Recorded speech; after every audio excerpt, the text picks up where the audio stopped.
Good day to all, comrades and friends. Today is 5th August 2022. Let us go to the program. Global Weekly News, Serial number 6. Comrades and friends, let us travel around the world to get some of the important news this week. First, we go to South American country, Peru, where Pedro Castillo was elected as president last year on 28th July. So now it is 1 year over.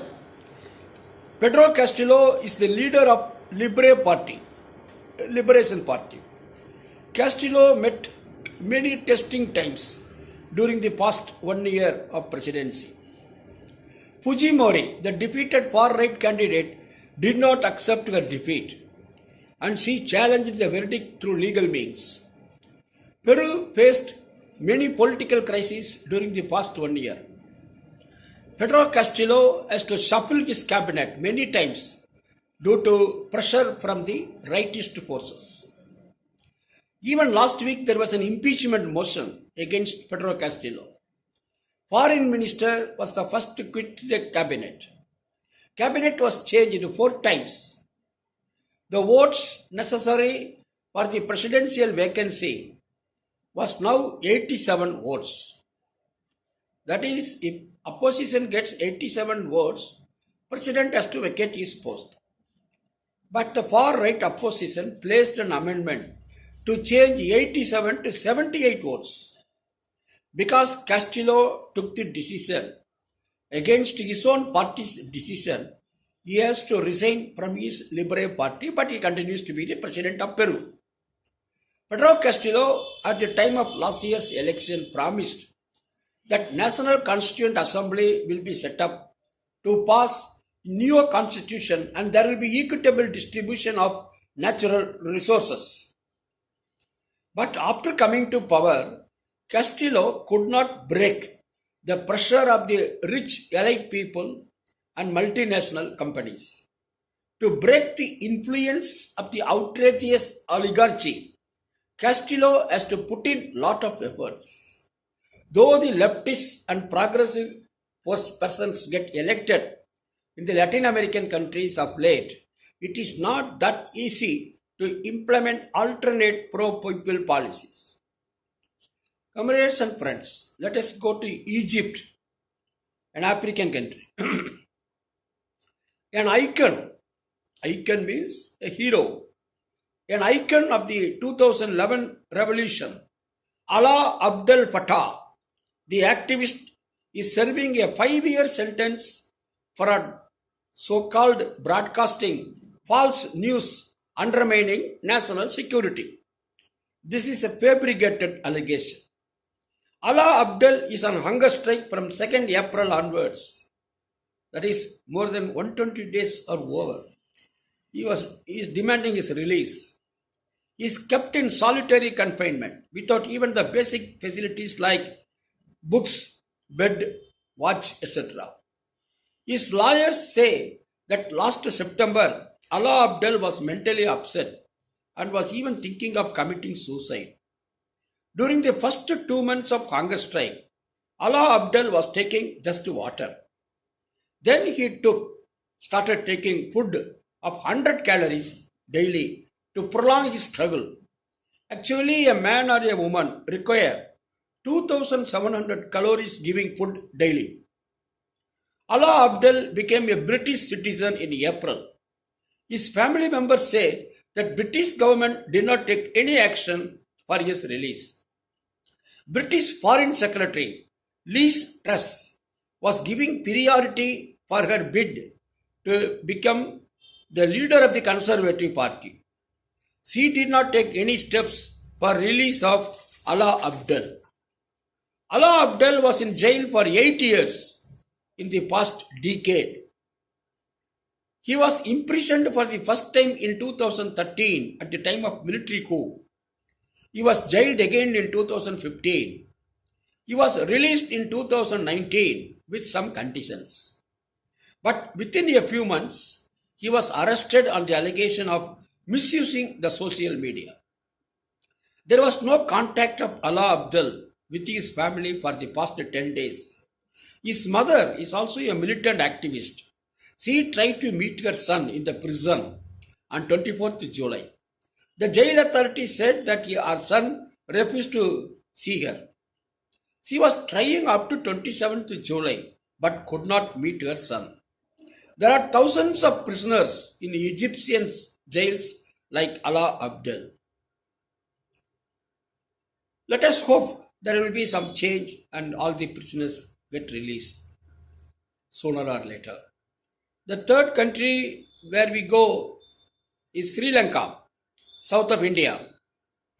It's an island. People of Sri Lanka was in revolt from March onwards, demanding the resignation of the president Gotabaya Rajapaksa. On 15th July, hundreds of thousands of people seized the presidential palace in Colombo, the capital of Sri Lanka. Gotabaya has to flee away from Sri Lanka. He first went to Maldives. There he faced opposition. Then he went to Singapore. Now he is in Singapore. The president of Sri Lanka, who was the president, Gotabaya Rajapaksa, is now in Singapore. He officially resigned on 18th July. The then Prime Minister Ranil Wickremesinghe became the acting president. In the secret ballot in the parliament on 20th July, Ranil Wickremesinghe got 134 votes and got elected as the president. The other candidates, Dallas Alagaperuma, got 82 votes and the left leader Anura Kumara Desanayaka got just 3 votes and 4 votes were invalid. When the elections were going on, outside the parliament there was a huge crowd. Within a few hours after the result, Colombo Fort Court banned the assembly of people within 50 meters radius of the statue of Bandaranayaka in the gully face, the venue of the protesters. After becoming the acting president, Ranil Wickremesinghe declared a national emergency on 18th July itself, and that is still in force. Ranil is a firm believer of neoliberal policies. Mahinda Rajapaksa, the elder brother of Gotabaya Rajapaksa, had to resign on 12th May as Prime Minister due to political crisis arising out of anti-government protests. Ranil Wickremesinghe was nominated as the new Prime Minister by the President Gotabaya Rajapaksa. But Ranil entered Parliament through the national list in June 2021.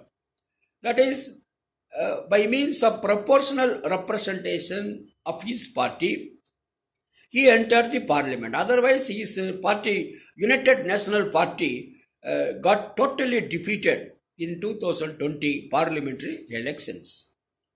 Ranil Wickremesinghe contested for the post of president in 1988 and 2005. On both the occasions, he could not win. He is negotiating with the IMF 16th time in the background of deep economic crisis and skyrocketing prices of food, fuel, etc. during the past 2 months. He passed a 21st legal amendment to curtail the powers of the president and empower the parliament with more powers. Ranil Wickremesinghe formed a law and order committee comprising military commanders of the tri-forces, Army, Navy and Air Force, and the Inspector General of Police. People were demanding resignation of Ranil Wickremesinghe also. Ranil Wickremesinghe is a close ally of Rajapaksa brothers. Since Ranil Wickremesinghe became the elected president, there will be again revolt of the people against him. Already people have gathered before the president's office and started protesting, started conducting demonstrations. Today's news is that the mass protests which succeeded in the exit of Gotabaya Rajapaksa did not have a political alternative project, unfortunately. As per the World Bank data, 2 countries in the world, Israel and Sri Lanka, they spend maximum on military expenses. In terms of per capita military expenses, these countries are at the top in the world. If you divide the total country's military expenses by the population, you get per capita military expenses. In that respect, both Israel and Sri Lanka are topping the list in the world. Sri Lanka, up to 22 million people, is largely militarized. There are garrisons in Tamil majority areas. Rajapaksa brothers oppressed Tamil tigers and killed thousands of Tamils. Garrisons still exist. The high military budget of Sri Lanka is one of the main reasons for the present crisis. Comrades and friends, let us go to Morocco, the African country. Democratic Way movement held its 5th national conference in Rabat of Morocco on July 22, 23, 24. Rabat is the capital of Morocco.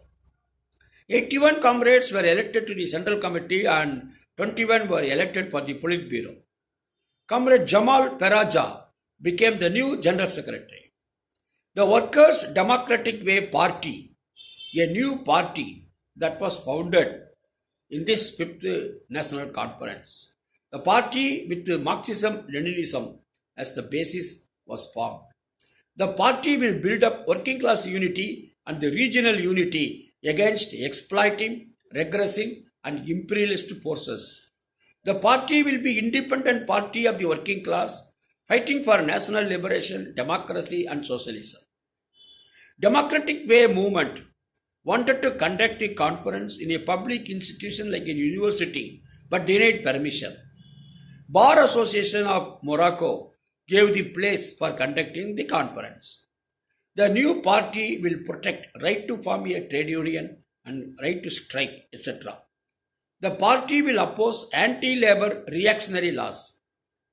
The party will renew movements for rights of health, job, decent housing and will fight against price rise. The party will form national level organizations of students, women and the other marginalized sections of people. The party will defend secularism and fight against attempts to have relations with Israel. The party will fight for self-determination of Western Sahara under the control of Morocco. So, the party wants Western Sahara to be a free sovereign country. The party wants an end to Ukraine war. It wants a dissolution of NATO, North Atlantic Treaty Organization, that has to be dissolved. This is what the party says. The party has given a call to stop the plunder and loot of the imperialists in Africa, Latin America and other parts of the world. Democratic Way movement sought government permission to conduct the conference months back. The Home Ministry refused to give permission. Condemning this, there were protests before the Home Ministry office on 18th July. Due to brutal repression by the security forces, many got injured. General Secretary of Democratic Way and Chairman of Moroccan Human Rights Council, they were also attacked. Democratic Way movement had been conducting demonstrations against Morocco's monarchical government and its anti-people policies. Monarchical means the king rule. Other political forces are given permission to conduct their political movements, but not Democratic Way movement. Hope the Democratic Way movement party will get strengthened in due course of time, and there will be social change in Morocco also. Thank you. Comrades and friends, now we are going to West Asian country or Middle East country, Iran. Comrades, United Kingdom, France, Germany, Russia, China and United States of America signed an agreement on nuclear power in 2015 with Iran. As per this agreement, Iran shall use nuclear power only for constructive purposes. Iran shall not make atomic weapons. This is the agreement arrived in 2015. Israel considers Iran as a threat in West Asia. US withdrew from the agreement in 2018, 3 years after the signing of the agreement, when Donald Trump was the president of USA. Joe Biden visited Israel last month in July. He signed an agreement with Israel As per this agreement, Iran will be stopped from manufacture of nuclear weapons. Iran has officially declared that making nuclear weapons is not at all on their agenda. Joe Biden, at the time of presidential elections, he gave a promise to the people of America that the joint agreement with Iran will be renewed. But he did not do that. He did not implement his promise. Indirect talks between USA and Iran, that talks have been going on for the past 1 year. European countries are ready to renew the agreement with Iran. Brett McCurk, Middle East advisor to Joe Biden, has said that the agreement with Iran will not be renewed. Rather, he said that there will be more sanctions on Iran. So this is the imperialistic hegemonist policy of United States of imperialism. The last item today will be China-US relations. Comrades and friends, Nancy Patricia Pelosi, the Speaker of the House of US Representatives, led a team of MPs to Indo-Pacific region. They visited Singapore, Malaysia, South Korea and Japan. The team will focus on mutual defense, economic partnership and democratic rule in the region. High-level meetings are also being held. Comrades, Taiwan is a part of China. The official policy of United States is also one China policy. But Nancy Pelosi, the third influential political figure in US, is now already visited Taiwan, antagonizing Chinese government. United States-China relations are very much strained due to Ukraine war and trade war between US and China. 25 years ago, in 1977, the then US Speaker of the House of Representatives visited Taiwan. So after 25 years, Nancy Pelosi, the foreign secretary, is visiting. The Speaker of the the Speaker of the House of Representatives, 25 years after, she is the dignitary, she has visited Taiwan. China actually does not want any foreign emissaries to visit Taiwan.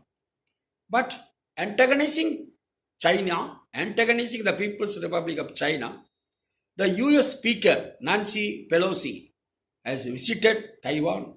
She met the President of Taiwan. Xi Jinping, President of China, had a 2-hour telephonic talk with Joe Biden on 28th July. That time, Jinping warned Joe Biden not to play with fire. US has agreed to supply to Taiwan military weapons to the tune of $108 million. US will supply more weapons with $4.5 billion worth weapons to Taiwan. This will create confrontation. This will intensify the confrontation with China. The world does not need any more confrontations. Already the Ukraine war is going on for more than 5 months.